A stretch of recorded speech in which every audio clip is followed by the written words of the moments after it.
The silence. That was the first thing that woke me this morning. Not the gray Portland light filtering through the blinds. Not the alarm on my phone. But a silence that was heavy and wrong. I opened my eyes on the old sofa in the living room. My back screaming from the unfamiliar position. The memories of last night trickled back, the shouting, the sound of a bowl hitting the floor, and the silence that followed. The silence Chloe, my wife, had created when she walked out of the room. "Chloe?" I called out softly. My voice a dry rasp. No answer. I pushed myself up, my eyes scanning the living room, and my heart gave a painful lurch. It was empty. The 55-inch flat-screen TV we just bought last year, gone. The reclaimed wood bookshelf Chloe loved to decorate with little succulents, gone. The glass coffee table, gone, leaving only a faint rectangle of dust on the cold hardwood floor. I frowned. Confused. Was I so drunk last night that I had blacked out? Or had we been robbed? Mom! Mom! I yelled for my mother. Diane, who was staying in the downstairs guest room. The door creaked open. Mom emerged in a rumpled nightgown, rubbing the sleep from her eyes. "What is it? Arthur? Why are you yelling so early?" "Mom, the stuff in the house, where did it all go?" Her eyes followed my gaze, and her expression instantly shifted from groggy to alarmed. "What the hell? The TV? The display cabinet? Who took it?" We scrambled through the house, a rising panic in our chests. The kitchen, the stainless steel, double-door refrigerator we were so proud of, gone. The microwave, gone. Even the high-end blender Chloe used to make my smoothie every morning, gone. We ran upstairs. Our bedroom, the plush king-size bed, gone. Replaced by the lumpy old mattress we had when we first got together. Now lying naked in the middle of the room. Chloe's vanity table, gone. The large, built-in closet doors hung open, revealing a cavernous emptiness. All of Chloe's clothes were gone, leaving only my own hanging there, lonely and out of place. It was as if the soul of the house had been sucked out, leaving only a hollow shell and fractured memories. What happened? Art? How did burglars get in? And why would they only take the big stuff? Mom asked, her voice trembling. But a new feeling was beginning to dawn on me. Something far more terrifying than a burglary. My eyes caught something on the kitchen counter, right where the refrigerator used to be. It was a thick, manila file folder. On the cover, a small sticky note was attached. Familiar handwriting scrawled a short message for Art. I approached it slowly, my heart hammering against my ribs. My hand was shaking as I picked it up and opened it. Inside, there was no love letter, no goodbye note. It was filled with photocopies of receipts, dozens of them. The receipt for the television, buyer's name, Chloe Hayes. The receipt for the refrigerator, buyer's name, Chloe Hayes. The receipt for the bed, the sofa, the dining table, the washing machine, everything. Every single item had been paid for by Chloe, and Chloe alone. And on the very last page was a letter from a law firm. The text was clear, cold, and professional. As you and Ms. Chloe Hayes are not legally married under Oregon state law, all assets listed in the attached documents are considered the sole property of Ms. Hayes. The removal of said property from the residence at was therefore a lawful repossession of personal assets. I collapsed onto the floor, the air vanishing from my lungs. This wasn't a robbery. This was a reckoning. 12 hours earlier, everything had seemed so normal. I'd come home from my marketing job, exhausted. The warm, comforting scent of homemade tomato soup drifted from the kitchen. Chloe was standing at the stove, stirring the pot. She turned and smiled at me, just like she always did. "Hey, you're back. Tough day." "The toughest. Meetings all day," I replied, walking up behind her and wrapping my arms around her waist. I inhaled the faint, clean scent of her hair. It was the smell of coming home. We'd been together for 5 years. We met at our old company. Chloe was a brilliant, creative graphic designer, and I was in marketing. We fell in love and decided to build a future together in this house. A house we co-signed the mortgage on. But the money for nearly everything inside it came from Chloe. 2 years ago, Chloe quit her corporate job to open an online shop selling her own artisanal home goods, bespoke pottery, hand-poured candles, things like that. I hadn't been supportive at first. I wanted her to have a stable job, a regular paycheck. But Chloe insisted she could make it work. And she did. Her Etsy store exploded. Her income was soon nearly double my own salary. She was happy, doing work she loved, And I was happy seeing her happy. Everything should have been perfect. Until my mom moved in. Mom was a widow. Dad had passed when I was in college. As an only child, I always felt a profound duty to take care of her. At first, she said it was just for a little while her place in rural eastern Oregon was being repaired. But a little while had stretched into nearly a year. 3 people in a small Portland bungalow started to create friction. Mom never approved of Chloe's work. Selling knickknacks on the internet. How can that be a stable career? It's not like a real job with benefits, she'd say. Just loud enough for Chloe to hear she was packing orders. It's not about the salary anymore, Diane. It's about total income. Chloe would reply politely. But I could see the light in her eyes dim just a little. The real conflict began when money became the central issue. It started with small things. Art, I need a little extra for my prescriptions this month. I'm just not feeling well. Art, I love some of those fancy organic cherries from New Seasons. But they're so expensive. I already gave my mom a monthly allowance. But it never seemed to be enough. And every time I gave her more, I had to ask Chloe for it. Chloe, can you spot me some cash? It's for Mom. Chloe never refused. She'd instantly transfer the money. No questions asked. But I knew she knew. She knew where it was really going. The problem escalated when I found out that the prescription money was actually for online slots and trips to the Spirit Mountain Casino. I tried talking to Mom, but she would just burst into tears, accusing me of not loving her anymore, of choosing my wife over my own mother. I hated confrontation. I always gave in. And I'd go back to Chloe and ask for more money. Again and again. Until last week. Mom approached Chloe and me in the living room. Her face a mask of seriousness. I have something important to discuss. She told us a friend had introduced her to a can't-miss investment opportunity. But it required a large sum of money up front. She framed it as a chance to secure our family's future. She needed $25,000. Chloe and I looked at each other. Chloe gave a slight, almost imperceptible shake of her head. I don't have that kind of liquid cash. Diane. Chloe said. Her voice even. How can you not? I see how well you're doing. The money is always coming into your account. Mom's voice rose instantly. That's revenue, not profit. I have to reinvest most of it back into materials and marketing. Chloe, please help her out. I'm begging you. I whispered, looking at her pleadingly. The tension was thick enough to cut with a knife. I knew this was a hard decision for Chloe. Her life savings were in that account. Then, my mother said the words that lit the fuse on the time bomb. Fine, if you're worried I'll spend it on something else. Then just give me your debit card. I'll hold on to it. And that way, when I need to pay for the investment, I can just do it myself. It's more convenient. Silence descended upon the room. I saw Chloe's face change. The gentle, patient look in her eyes hardened into something I had never seen before. Absolutely not, she said, her voice like ice. And that was the beginning of the end. The entire past week had been a cold war. Mom refused to speak to Chloe. I tried to be the peacemaker, but it only made things worse. I worked on Chloe every day. Just lend it to her. She'll pay it back when she gets the returns. I don't trust it. Art? It's not an investment. It's a gamble. Why are you being so heartless? That's my mother. I started raising my voice, my own frustration mounting. Until last night at the dinner table, Mom and I were waiting while Chloe served the tomato soup. Mom spoke into the air, but her words were aimed like missiles. People these days are so selfish, so tight-fisted. Even when their own mother-in-law is in trouble, they can just turn a blind eye.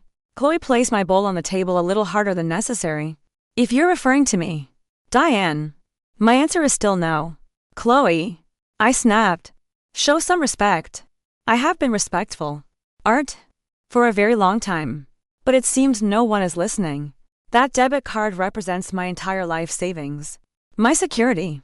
I will never, ever give it to anyone. Chloe's voice trembled slightly, but her eyes were defiant. Stubborn girl. Mom slammed her hand on the table. If you won't respect me as the mother of this house, then you don't deserve to live in it. The anger, the loss of face, the years of accumulated pressure all made me lose control. I looked at the bowl of steaming soup in front of me, and I did the thing I will regret for the rest of my life. I grabbed the bowl and threw its contents at Chloe. Her gasp wasn't as loud as I expected. It was a sharp intake of breath, followed by a suffocating silence. Hot! Red soup splattered across her white t-shirt, dripping slowly down one of her arms. Bits of basil and softened onion clung to her skin. I watched as the skin on her upper arm began to turn a bright, angry red. Diane's mouth fell open, her eyes wide with shock, but a flicker of grim satisfaction shone in them. As for me, I was frozen, staring at my own hand, the one that had just shoved the bowl forward. What have I done? Is this me? The man who promised to love and protect her for the rest of his life? Chloe, I'm sorry. My voice was a strangled whisper, so quiet it was barely audible. She didn't look at me. She just stood there, a statue, her eyes fixed on the blank wall ahead. I saw a single, small tear trace a path down her cheek, but she didn't sob, or scream, or say a single word of reproach. Her silence was 100 times more terrifying than any shout. Well, don't just stand there. Diane was the one to break the silence. You did something wrong, and you still won't admit it. This is what you get for defying your elders. Her words were like gasoline on a fire. They pulled me from my stupor of guilt and replaced it with a senseless ragier rage I used as a shield to protect myself from my own shame. Did you hear what my mother said? Chloe, I yelled, my voice louder now, trying to drown out the guilt in my own heart. You're giving her that card tonight. If you don't, then pack your things and get out of my house. They were words I didn't truly mean. Deep down, I didn't want her to go. But in that moment, I needed to win. I needed her to submit to me and my mother. Chloe remained silent. She slowly turned and looked at me for the first time. Her eyes were empty, like someone who had died on the inside. There was no love, no sorrow, no anger left. There was only a profound, bottomless disappointment. Then she did something I never expected. She gave a slow, deliberate nod, just once. Then, she turned her back on us and walked silently up the stairs. No sobs, no final words. Where are you going? We're not done talking. Mom shouted after her. But Chloe didn't look back. I listened to her footsteps ascending to the second floor, the sound of the bedroom door opening, and then the soft click as it closed. I sank into a chair, all the energy draining out of me. You see, Mom, look what she's doing. I mumbled, more to myself than to her. She deserved it. It's her own fault. Mom said, spooning rice into her mouth as if nothing had happened. She'll cool down and come back to her senses. Just ignore her. That night, I couldn't sleep. I didn't go up to the bedroom. I curled up on the living room sofa, waiting for the bedroom door to open, waiting for Chloe to come down and talk to me. But there was only silence. I heard her moving around in the bedroom late at night, a soft dragging sound. I figured she was actually packing a bag. A cold fear gripped me. The rage from earlier had burned out, leaving only a gnawing dread that ate at my heart. I wanted to get up, to knock on the bedroom door, to apologize, to tell her I didn't mean it. But my pride, and my mother's words echoing in my head, she'll come to her senses, kept me pinned to the sofa. I was afraid of being rejected. I was afraid that if I backed down now, I would lose all control. So I just lay there, motionless, letting the silence and the darkness of the night swallow the house whole. I thought back to the first day we moved into this house. It was just an empty box with white walls and bare floors. We lay tangled together on a thin mattress in the middle of the living room, eating instant noodles from paper cups and planning our future. We'll put a big, dark gray sectional right here. Art? Chloe had said, pointing to an empty corner, her eyes sparkling with dreams. And on that wall, a huge TV for movie nights. And the money for that. Mrs. Miller, I had teased. I saved up a lump sum from my last bonus at the old company. She grinned. Consider it a housewarming gift for us. And she had been true to her word. Her savings paid for nearly every piece of furniture and every appliance in this house. She slowly filled the empty space with love and care. She chose the floral print curtains I liked. She bought the best stainless steel cookware set because she knew I loved to cook on weekends. Every corner of this house held her breath. I remember feeling guilty once. Chloe, I feel bad that you're the one paying for everything. She smiled and took my hand. Don't be silly. Art, it's our house, it's our stuff. We don't need to divide it into my money and your money. What's important is that we're building it together. Her words that day, they were a universe away from my words tonight. Pack your things and get out of my house. My house? How could I have said that? Shame washed over me, hot and swift. I remembered our 3rd anniversary. Her shop was taking off, and she was working so hard she barely had time to rest. I had secretly saved up and bought her a delicate gold necklace. When I put it on her, her eyes filled with tears. "Thank you, Art. It's beautiful. For my brilliant girl." I told her. "I'm so proud of you." She hugged me tight. "Art, I have something to tell you." She mumbled into my neck. I secretly opened a joint savings account. I'm going to put a portion of the shop's profits in it every month. It's for our real future, for when we have kids, or want to do something big together. That memory was a physical pain. The woman who was always thinking about our future was the same woman I was now waiting for to pack her bags and leave my life. I don't know when I finally drifted off. I was jolted awake just before dawn by a strange noise outside. It sounded like heavy things being moved. The scrape of dollies on the pavement. I slowly got up from the sofa and peeked through the blinds. The sight that met my eyes made my breath catch in my throat. A six-wheel moving truck was parked in front of our house. 4 or 5 burly men were carrying large items out of my front door. I saw our dark gray sectional being hauled away. The reclaimed wood bookshelf being carried out right behind it. I ran to the back door that led to the garage. I saw another group of men carefully maneuvering the double-door refrigerator from its alcove. And there, in the middle of the organized chaos, I saw Chloe. She was standing there, calmly supervising the work, dressed in a simple long-sleeved shirt and jeans. Her face was a blank, emotionless mask. She didn't look at me once. Her gaze was fixed on the objects being moved, as if my mother and I, still inside the house, were nothing but thin air. I wanted to run out there, to scream in her face, to ask her what the hell she thought she was doing. This was our house, but my legs felt like they were encased in cement. Deep down, I already knew the answer. She wasn't doing anything crazy. She was just packing her things, exactly like I told her to. I could only watch as the assets that had once been part of our shared life were loaded onto the truck, piece by piece. It was as if she was systematically dismantling our shared memories, leaving nothing behind.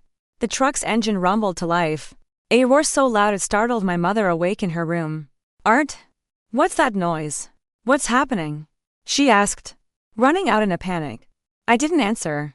I just pointed out the window. Mom followed my finger and her eyes widened in disbelief. The two of us just stood there, watching as the truck slowly pulled away from our curb, turned the corner, and vanished from sight. When the truck was gone, silence returned. But this time, it wasn't the heavy silence of tension. It was the silence of emptiness, hollow, vast, and bone-chillingly cold. I looked down at my hands again. The hands that had held hers on our wedding day. The hands that had held her when she was tired. The same hands that had thrown violence at her last night. I really had destroyed everything with my own two hands. I turned to look at Diane. Her face was a mixture of confusion and fury. That Chloe. How dare she? She took everything and ran. "Art, call the police. Go file a report and have her arrested." But I just shook my head slowly. "There's no point. Mom, it's useless." I stumbled over to the kitchen counter and picked up the manila folder Chloe had left. I handed it to her. She took it, her face a mask of confusion. She began to read, and slowly, her expression changed, from anger to disbelief and finally to a vacant emptiness. "Impossible," she whispered, her voice faint. "All of this, it was all in her name?" I nodded. "Yes, Mom, it was all Chloe's." I finished with the words that were now echoing in my own head. She just came to get her things back. This house, once her heaven. Now, there was nothing left. The first day passed like a nightmare that refused to end. Mom and I existed in a house that felt like an empty box. We didn't speak, each lost in our own thoughts. The silence, once born of tension, was now the silence of true desolation. Every footstep on the bare floors echoed with the sound of emptiness. Night came with a biting cold. I had no bed, only the old, lumpy mattress left in the middle of the room. I tossed and turned, trying to force myself to sleep. But the image of Chloe that morning, her face impassive, as she directed the mover, shunted me relentlessly. "You have to do something. Art, we can't let it be like this." Mom initiated the conversation on the morning of the second day. Her voice was raw with anxiety. We were sitting on the kitchen floor, eating scrambled eggs I'd made in a small pan Chloe hadn't taken. It was probably the only thing in the kitchen I had actually bought myself. "What do you want me to do, Mom?" I replied, exhausted. The lawyer's letter was clear. It was all hers. We have no legal standing. The standing of a husband. The standing of a daughter-in-law. You lived together for years. How can she just pack up and leave like this? It's disgraceful. Mom's voice rose. You have to go find her. You have to talk this out. I knew it was pointless. But a small, foolish part of me still held onto a sliver of hope. Maybe if I saw her, if I explained, if I apologized, maybe she would soften. I decided to call her. The phone rang once, twice, and then went to voicemail. I tried again. Same result. I sent her messages on every platform: text, Facebook Messenger, Instagram DM. Chloe, can we please talk? Chloe, please come back. I'm so sorry. Babe, I miss you. None of the messages were marked as read. My status on the apps showed message cannot be sent. She had blocked me. On everything. She blocked your number. Art? The cold voice of Maya, Chloe's best friend, came through the phone. I had called Maya as a last resort. I knew they were inseparable. If anyone knew where Chloe was, it would be her. Maya, please. Can you just tell me where she is? I just want to talk to her. There's nothing left to talk about. Maya replied without hesitation. What you did to my friend the other night, it's beyond forgiveness. I know. I messed up. I just want a chance to apologize. Maya, please. I begged. There was a pause on the other end, followed by a long sigh. Chloe isn't ready to see anyone right now. Especially you if you have any decency left. Art, please just leave her alone. Let my friend have some peace. And she hung up. My last hope crumbled. I told my mother I couldn't reach Chloe. Then go to her parents' house. Drive up to their farm. Go kneel at their feet and ask them to talk some sense into her. She demanded. I didn't want to go. I knew it would only make things worse. But I couldn't argue with her. I drove out of Portland, heading east toward the high desert of Oregon. My heart a leaden weight in my chest. During the nearly 10-hour drive, I replayed everything that had happened. My own failings became clearer and clearer. I was a coward for letting my mother control our marriage. I was weak for never once defending Chloe from my mother's words and actions. And I was a fool for destroying the love and trust she had for me. When I arrived at her parents' farmhouse, the unnoticed, welcoming place surrounded by fields, peaceful atmosphere felt alien to me. Chloe's parents greeted me politely, but their eyes were cold. I don't know what you two were fighting about, Chloe's father said after I'd given him a censored version of events, omitting the part where I threw soup at her. But what I do know is that I have never heard my daughter cry that hard in her entire life. My heart seized. She called you? Yes, she called that night. Her mother answered, her voice trembling slightly. She didn't say what happened. She just cried and said she was sorry she couldn't take care of herself. Sorry for disappointing us. Tears immediately welled in my eyes. We raised Chloe to be strong and resilient. Her father continued. For her to make a decision like this, it means she must have reached her absolute limit. Art, I can't help you. This is between you two. All I ask is this, don't bother my daughter anymore. Let her have the time and space to make her own decisions. I drove back to Portland the next day, a defeated man. When I got home, I found my mother on the phone with a relative, her face grim. She quickly hung up when she saw me. Well, did you talk to them? Did it work? I just shook my head. They won't help. Mom, they said to leave Chloe alone. Mom sighed in frustration. Useless. The whole lot of them. Country folk. Then she changed the subject, as if my problems no longer mattered. Art, I need to ask you something. My cousin Sharon invited me on a spiritual retreat up in the mountains. She says it's a very powerful place. You can pray for anything. I was thinking of going for a few days. But the thing is, I don't have any cash. I stared at my mother. Numb. In this situation, with our lives in ruins, she was thinking about a retreat. I don't have any money. Mom, I gave you my whole paycheck. And how far is that supposed to go? We need to buy everything for the house again. No fridge. No TV. How are we supposed to live? She started shouting. Just try using your credit card. Give me a cash advance. I'll find a way to pay you back later. I was too tired to argue. I pulled a single credit card I owned from my wallet and handed it to her. There's not much of a limit left on it. Mom, please, just use what you need. She snatched the card, her face lighting up. Yeah, I know. I'll be back before you know it. 2 days later, she returned from her retreat. But she didn't come back with blessings. She came back with new debt. She confessed that she hadn't gone on a retreat at all. She had gone to an under-the-table casino near the retreat center. She had lost all the money from my credit card. and had also taken out a loan from a loan shark for nearly $5,000. I felt the world collapse on top of me all over again. How could you do this? I screamed at her for the first time in my life. Don't you see the trouble we're in? Why do you keep making things worse? I was trying to help you. I thought if I got lucky, we could get a lump sum to start over. She argued back, tears streaming down her face. This isn't helping. This is destruction. We fought viciously. But as we were arguing, I glanced at my old, slow desktop computer. The screen was open to Facebook, and on my newsfeed was a post being shared by thousands of people. It was from Chloe's business page. It was a picture of the dark red burn scar on her upper arm, the scar from the soup I had thrown at her. Beneath the image was a short caption. For so long, I poured my heart and soul into building a family. But sometimes, loving others too much makes you forget to love yourself. Physical scars may fade, but the wounds in the heart take time to heal. Today, I am choosing to love and respect myself first. The shop will be temporarily closed for a personal break. Thank you all for your endless support. My heart plummeted. Beneath the post, there were thousands of comments. Stay strong. Chloe, you've got this. Let that monster go. Who did this to you? Just say the word, and we'll take care of them. Her tens of thousands of customers had become an army, ready to defend her. And, conversely, ready to attack the person who had hurt her. Before I could react, my mother snatched the mouse from my hand. All right, if she wants to play this game, we'll play. She started typing furiously on my Facebook account. She's playing the victim. The truth is, she's the one who abandoned her husband and his sick, elderly mother. She took everything and ran because she didn't want to take care of us. A heartless woman like this doesn't deserve a place in society. Mom, stop. Don't do this. I tried to stop her, but it was too late. She had already hit post. And that was the start of a social media war that I had no chance of winning. The post my mother wrote became rocket fuel. At first, it seemed to work.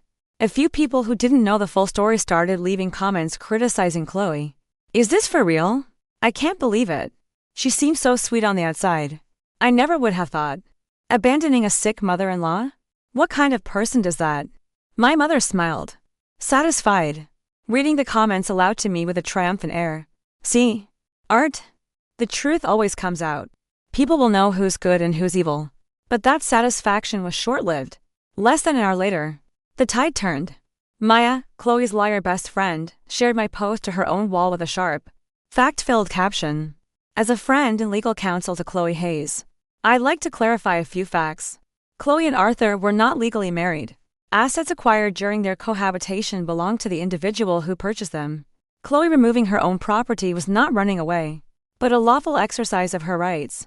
The sick, elderly mother in question received a monthly stipend from Chloe, despite it not being her legal responsibility. We have bank transfer records for every single month. As for the real reason Chloe ended the relationship, I think the picture of the burn scar on her arm speaks louder than any words. Domestic violence has no place in a civilized society. Maya's post spread faster than a wildfire.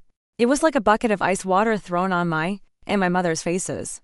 The comments that had sided with us were quickly deleted, replaced by a tidal wave of condemnation from across the country.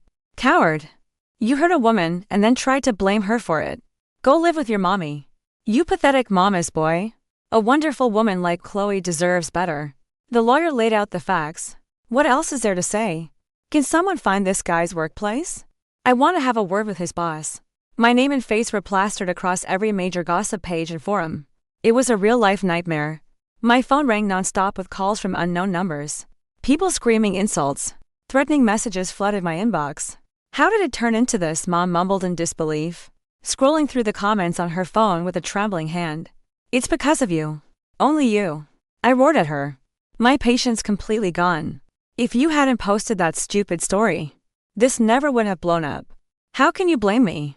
What kind of husband are you? You can't even protect your own family. You let her do this to us. She shrieked back, refusing to back down. We stood there, screaming at each other in the empty house, like two mad people who had lost everything. The consequences didn't stop online. The next morning at the office, I felt the strange stares, the whispers that started every time I walked by. At lunch, no one invited me to join them. I ate my sad desk lunch alone, an outcast. Then, in the afternoon, My department head called me into his office. Art, I've been following this story about you on social media all day. He said, his tone serious. I don't want to get involved in your personal life, but this is starting to affect the company's image. I looked down, unable to meet his eyes. We've had calls from a few clients. They're not comfortable doing business with an employee who has a public scandal involving domestic abuse. You understand what I'm saying, right? I nodded slowly, my heart turning to ice. Yes, I understand. I'm going to have to ask you to take a leave of absence indefinitely, he said, delivering the sentence I had been dreading. Let's wait for this to blow over, and then we can talk again. I walked out of his office like a zombie. Indefinite leave was just a polite way of firing me. I packed my personal belongings from my desk into a cardboard box. Under the pitying and sometimes smug stares of my colleagues, I didn't say goodbye to anyone. I just walked out of the office where I had worked for almost a decade, knowing I would never be back. When I got home, I told my mother the news. Instead of comforting me, she grew even more hysterical. See, it's all her fault. It's that woman's fault our lives are ruined. She destroyed your future. Art, you have to sue her. Sue her for defamation. For ruining our reputation. I looked at my mother, my expression blank. Sue her. For what? Everything Maya said was the truth.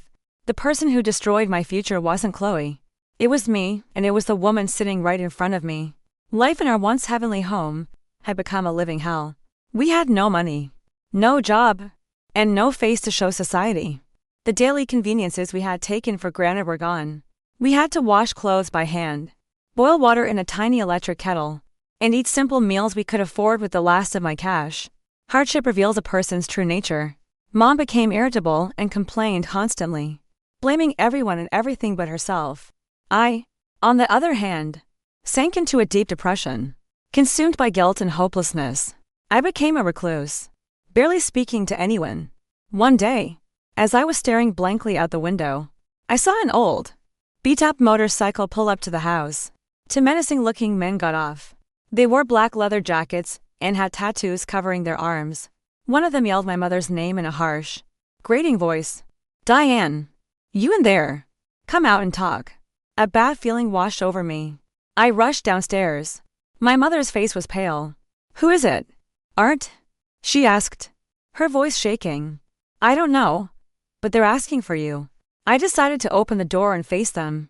Can I help you? I asked, trying to keep my voice steady. One of the men looked me up and down. You're Diane's kid, right? Good, your mom owes us $5,800. Said she'd pay us back 3 days ago. Then she ghosted us. Won't answer her phone. My heart nearly stopped. The loan sharks, the debt my mother had racked up gambling. I turned to look at my mother. She immediately avoided my gaze. I don't know anything about this, I said truthfully. Doesn't matter. You're her son. You're responsible too. We're being nice today. Just a friendly reminder, if we don't get our money in 3 days, we'll be back. And there will be more than 2 of us, and this house might not be in such good condition anymore. The man's final words were a cold, chilling threat. They got back on their motorcycle and sped off, leaving me and my mother frozen in terror. Mom, what is this all about? I demanded as soon as they were gone. Finally, through a flood of tears, my mother confessed everything. This wasn't her first debt. She'd been a gambling addict for years. All this time, she had been secretly using the money I gave her, and the money she begged from Chloe, to pay off old debts. The $25,000 she had asked Chloe for, it was to cover this massive debt. Not for any investment. I felt like I'd been hit in the head with a sledgehammer. The world I had believed in, the love I had for my mother, it all shattered in an instant. The woman I thought I had to protect and care for my whole life, was the person who had dragged me down to rock bottom. Every problem, every conflict, every one of Chloe's tears, it all stemmed from my own mother's greed and lies. Why? Why did you lie to me? I asked, my voice a pained whisper. I'm sorry, Art. I'm so sorry. I just wanted the money. I didn't think it would get this bad. I let out a bitter laugh. You didn't think? You didn't think for 1 second that your actions would destroy the lives of everyone around you. That night, I didn't sleep a wink. I sat in the dark, thinking, where could I possibly get almost $6,000 in 3 days? I had no job, no savings, nothing left to sell or pawn. My friends had all disappeared after the scandal. I was trapped, utterly, Completely trapped. And then, a memory sparked in my mind. The joint savings account. The one Chloe said she had opened for our future. It was my last hope, the last straw I could grasp at. I shut up and began to rummage through the few remaining belongings in the house. I remembered Chloe keeping the bank book in an old desk in the storage closet under the stairs. I tore through everything like a madman, until my fingertips brushed against a familiar, light blue booklet. My heart pounded with hope. I flipped it open, my eyes scanning for the final balance. And then, all my hope evaporated. Ending balance $0. 0. Beneath the numbers, a red stamp from the bank was clearly visible. Account closed. I stared at the 2 zeros on the page. Numb. $0. 0. It wasn't just a number. It was a symbol of absolute emptiness. A final, decisive judgment. Our future that Chloe had spoken of, it no longer existed. She hadn't just moved her things out of the house. She had torn out the very foundations of our life together. She had closed every door, sealed every path I might have used to find my way back to her. I sank to the floor of the dusty, forgotten closet. The bank book in my hand was featherlight, but my heart was so heavy I could barely breathe. Chloe's voice echoed in my head. I'm going to put a portion of the shop's profits in it every month, for our future. A future that would never come. A future that I, myself, had destroyed. Despair washed over me, more powerful than ever before. Before this moment, deep down, I might have held onto a sliver of hope. Hope that with time, Chloe might soften. Hope that if I could prove I had changed, we might be able to start over. But the closed account was the final nail in the coffin. It was confirmation that everything was truly over. There was no more us. I clenched the bank book so tightly my knuckles turned white. My grief morphed back into anger. But this time, I wasn't angry at Chloe. I was angry at myself, and I was angry at my mother. I stood up. My eyes changed. I walked out of the closet and straight into the living room, where my mother was kneeling before a small Buddhist statue that had survived the Exodus. She was probably praying for a miracle, for money to fall from the sky. "Mom," I said, my voice flat, unnervingly calm. She turned, her face still hopeful. "What is it? Son, did you figure out where to get the money?" I didn't answer her question. I held out the bank book. "Look at this." She took it, confused. "What is this?" "There's no money in it. This was our future. Mom. Mine and Chloe's," I said, emphasizing each word. "Chloe saved this money for us for when we had kids, for when we wanted to grow our family. But now there's nothing left." I stared deep into her eyes. "Because of you. Everything is ruined because of you. Art, how can you blame only me?" She shot back, her voice rising. "If you were a good son, a strong husband, this never would have happened. You're the weak one." Her word weak was a final needle plunged into my heart. Yes, I was weak. I had been weak my entire life. Weak for having to cater to her every whim. Weak for never daring to defy her. Weak for never being able to protect the woman I loved. And in that second, something inside me snapped. 30 years of pent-up tolerance had reached its end. "Yes, I am weak," I roared, the sound shaking the quiet house. "I'm weak for having to watch you gamble away your lives since I was a kid. I'm weak for having to lie to everyone that you were sick just so I could give you money to pay your debts. I'm weak for letting you come into my life and destroy my marriage." My mother was stunned, her mouth agape. She had never seen me like this. "Art, what? What are you talking about?" "I'm talking about the truth. The truth I was never brave enough to say. Do you remember, when I was in high school, the day the loan sharks came to our house, and Dad had to get on his knees and beg them? Do you remember how heartbroken he was that day? And not long after, he died of a broken heart. Whose fault was that? It was your gambling, wasn't it?" Painful memories poured out of me like a broken dam. My mother collapsed onto the floor, sobbing uncontrollably. "That's not true. Don't you dare blame me. Your father died because he was sick." "Sick? He was heartsick. He was sick of you never stopping, never learning your lesson. Even after he died, you didn't stop. You kept gambling, kept making debts, and then you came to leech off me. To leech off Chloe, the one woman who was good to both of us, and you treated her like a slave, sucking the life out of her day after day." I walked towards her, every step filled with rage and disappointment. "That bowl of soup I threw at her. I was the one who threw it. But you were the one who handed it to me. You were the one who pushed me. You were the one who destroyed everything. Stop it. Art, please stop talking. I'm begging you. She pleaded. Her hands clasped together pathetically. But I couldn't stop. I had to get it all out. This house that was once so beautiful, what's left of it? Mom! My career, that was once our family's pride. Where is it now? My life that was once so happy, what's left but ruins? And for what? To satisfy your greed? I leaned down and stared into her terror-streaked face. I've had enough. I can't take it anymore. I took a deep breath and said the words I never thought I would say in my entire life. Pack your things and get out of this house. She looked up at me. Her eyes shattered. Disbelieving. Art? What? What did you say? Are you kicking me out? Yes. I'm kicking you out. I said. My voice loud and clear. You created this mess. So you can go fix it yourself. Go face your loan sharks alone. Go solve the problems you made. As for me, I refuse to drown with you anymore.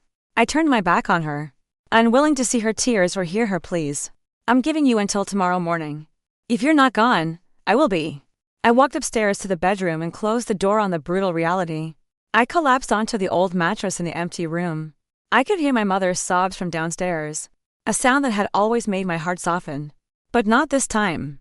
My heart was numb. I had lost everything: my wife, my home, my job, my future. Now, I was about to lose my mother. But maybe this loss was the only way I could truly begin again. I closed my eyes and let the tears of a defeated man fall in silence. I finally had to face the truth. I was completely and utterly alone. The next morning arrived with a silence heavier than any before. I hadn't slept. I'd sat propped against the headboard in the darkness, listening to the sounds from downstairs. I heard my mother pacing, the opening and closing of drawers, the sound of someone packing an old suitcase. Every noise was a knife twisting in my heart. I was doing what a terrible son does. I was kicking my own mother out of her home.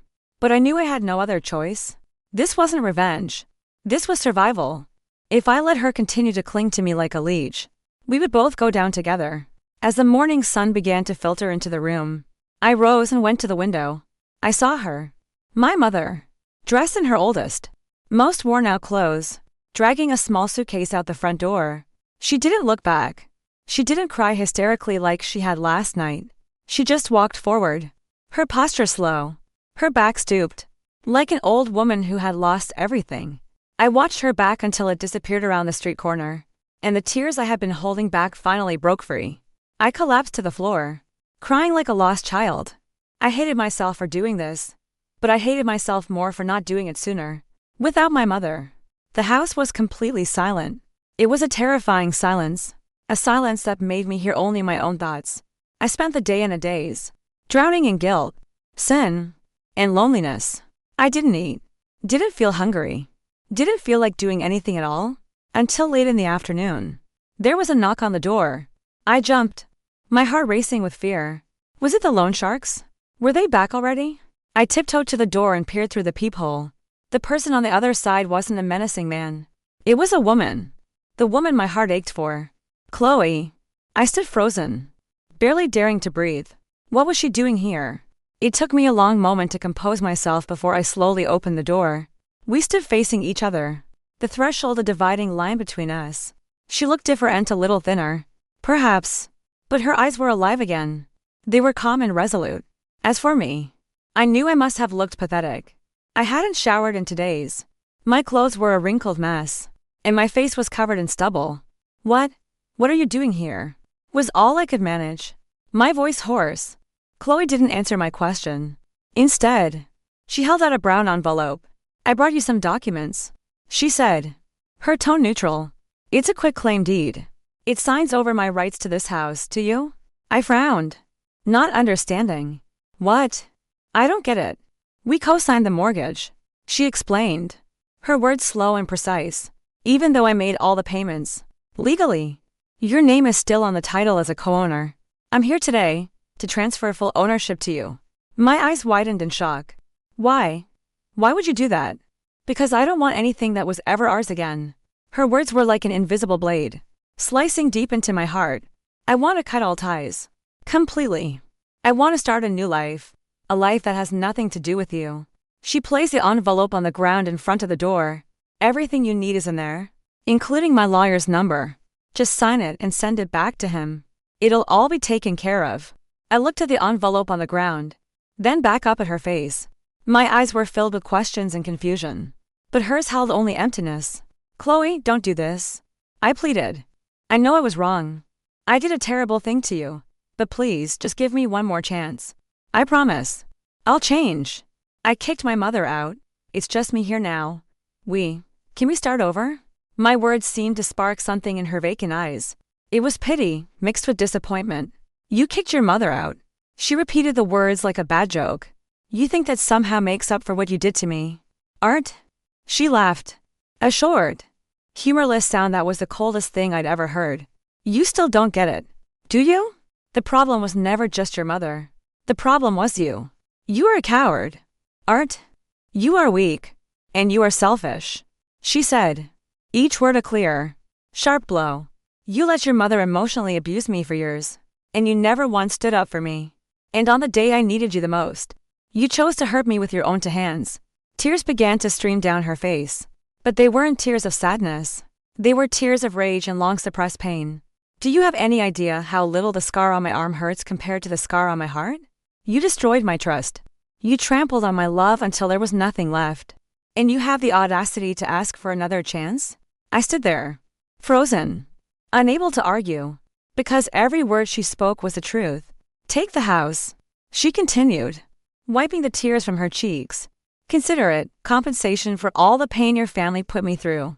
I don't want it. I just want my life back. A peaceful life. A life without you. She finished, then turned around. I watched her back as she walked away, the same way I had watched my mother walk away that morning. But this time, I knew she was never coming back. Chloe, I called out one last time. She paused, but didn't turn around. I love you, I said. Perhaps the most honest words I'd ever spoken. She stood still for a moment, before delivering the final sentence that shattered my heart into a million pieces. And then she walked away without ever looking back. But I hate you? I collapsed onto the floor, surrounded by the emptiness of the house and the ruins of my life. I picked up the envelope she had left, my tears staining the brown paper. I had gotten the house back, but I had lost everything that ever mattered. Months passed. The rainy season ended, and the Portland sky turned a brilliant blue again. But for me, the world remained gray. I lived day to day like a robot without a program. The house Chloe left me was too big, too empty for one person. I didn't clean it, didn't buy anything new. I let it fall into a state of disrepair that mirrored my own heart. I had signed the papers, and the house was now legally mine. But I never felt like I owned it. Her ghost was in every room. I tried to find a new job, but my online reputation preceded me. No company wanted to hire a man with a public history of domestic abuse. I took odd, under-the-table jobs, just enough to buy food and exist. The comfortable life I once knew was gone, replaced by poverty. As for my mother, I never heard from her again after she left. I didn't know where she was, or if she was even alive. Deep down, I was worried, but I had no energy, no money, and no face to go looking for her. Perhaps it was for the best that we were apart. As for Chloe, I still followed her life through the social media of her friends, using a fake account I created. Her online shop had reopened and was more successful than ever. The public scandal had, ironically, made her famous overnight. She was featured in magazines, won awards for young female entrepreneurs. She had moved into a luxury condo downtown. Her life looked perfect and happy, a happiness that had no room for me. Every time I saw her smiling in a photo, my heart ached. I was glad she was happy, but I hated that her happiness was contingent on my absence. Guilt consumed me. I couldn't sleep without drinking myself into a stupor. I became depressed, withdrawn, and paranoid. One day, as I was sitting alone, drinking in the silent house, I decided to do what I should have done long ago. I picked up my phone and dialed a number I knew by heart, Maya's, Chloe's best friend. I knew Chloe wouldn't want to talk to me, but I had to tell her something. Hello, what is it? Maya's voice was as cold as ever. Maya, it's Art. Please, can I talk to Chloe? Just for 5 minutes. I have something really important to tell her. There was a long pause. I heard Maya sigh. Hold on. I waited, my heart pounding. And then, the voice I had longed to hear for months came on the line. What is it? Chloe's voice was flat, but not as hostile as before. Chloe, I took a deep breath. I'm sorry. I poured out everything that was in my heart. I apologized for everything I had done, accepting full blame without any excuses. I didn't ask her to come back. I didn't ask for forgiveness. I just needed her to know that my remorse was genuine. I know my apology probably means nothing now, but I just wanted to tell you I'm selling the house. The line went quiet. This house, it's yours. It was built with your blood, sweat, and tears. I have no right to be here. I continued, my voice trembling. I'm going to sell it, and I'm going to transfer all the money to your account. Consider it the only way I can possibly pay you back. Don't, Chloe replied, her voice soft but firm. Why not? I asked, confused. I told you. I gave it to you. I don't want anything from you anymore. But I can't accept it. Chloe, every time I'm in this house, it feels like I'm burning in hell. Please, let me do this one thing to atone. Chloe was silent for a long time. So long I thought she'd hung up. In that case, she finally said, donate the money. I was stunned by her answer. Donate it? Yes. Donate it to a foundation that helps women and children who are victims of domestic violence. She said, her voice steady and strong. Consider it a tribute to our dead relationship. And maybe it can help prevent someone else from suffering the way I did. Her words made tears stream down my face.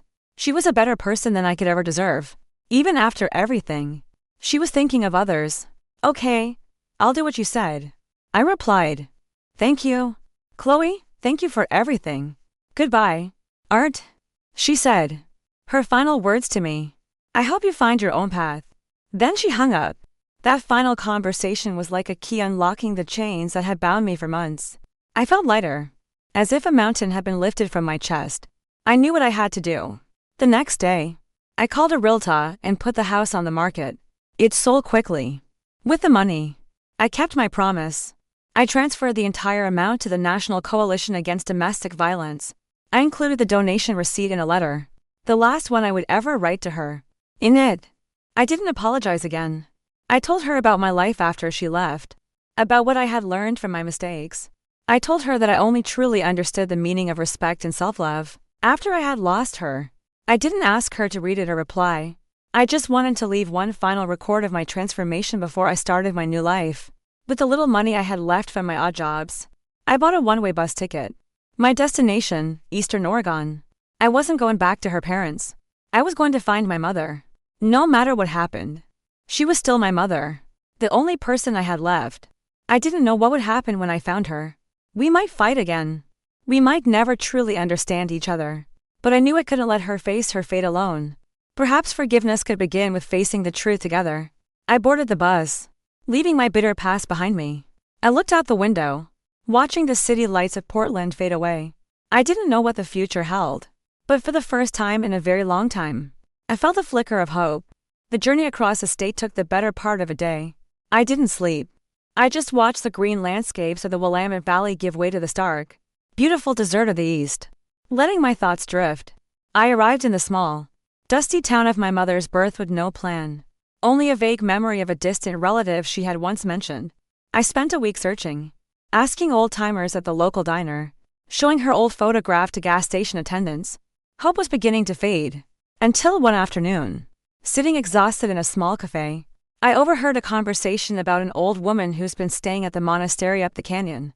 They said she seemed troubled, kept to herself, and just did quiet work around the grounds, sweeping leaves and washing dishes. My heart hammered in my chest. I got directions and headed there immediately. The monastery was a simple, quiet place nestled in a small, peaceful canyon. I walked onto the grounds, and there she was, my mother. She was sweeping dry leaves under a large cottonwood tree. She looked so much older, so much thinner. Her hair, once dyed, was now completely white. She wore a simple, plain dress. The sight of her was a physical pain in my chest. I walked toward her slowly. The crunch of my feet on the leaves made her look up. The moment our eyes met, the world stopped. Her expression was a storm of shock, shame, and a flicker of joy. The broom fell from her hands. Art, she whispered my name, as if she wasn't sure I was real. I didn't speak. I just nodded, tears streaming down my face. I walked to her, and I knelt before her. I bowed my head and touched her worn, Dusty feet. Mom, I'm sorry. I choked out. I'm sorry for leaving you. I'm sorry for everything. She began to sob, her body shaking. She bent down and pulled me to my feet. We stood there, a mother and son, holding each other and crying under the shade of the tree. It wasn't a hug of joy, but one of forgiveness, a release of all the pain we had carried. She told me how she had wandered aimlessly after I kicked her out, too ashamed to contact any relatives, until she found sanctuary here. She told me she had truly repented, that the quiet life had given her time to reflect on all her mistakes. I told her my story about selling the house, donating the money, and my decision to find her. We talked like we never had before in our lives. No blame. No excuses. Just understanding. I decided to stay. The city held too many painful memories. I found work as a laborer on a nearby ranch. The work was hard. The pay was low. But I felt a peace I hadn't known in years. My mother and I rented a small, simple cottage at the edge of town. Our relationship was rebuilt. Slowly. On a new foundation of honesty. Mom quit gambling for good, finding solace in her quiet life and helping others at the local community center. The genuine smile returned to her face. As for me, I became a new man. I learned to live simply, to find joy in small things.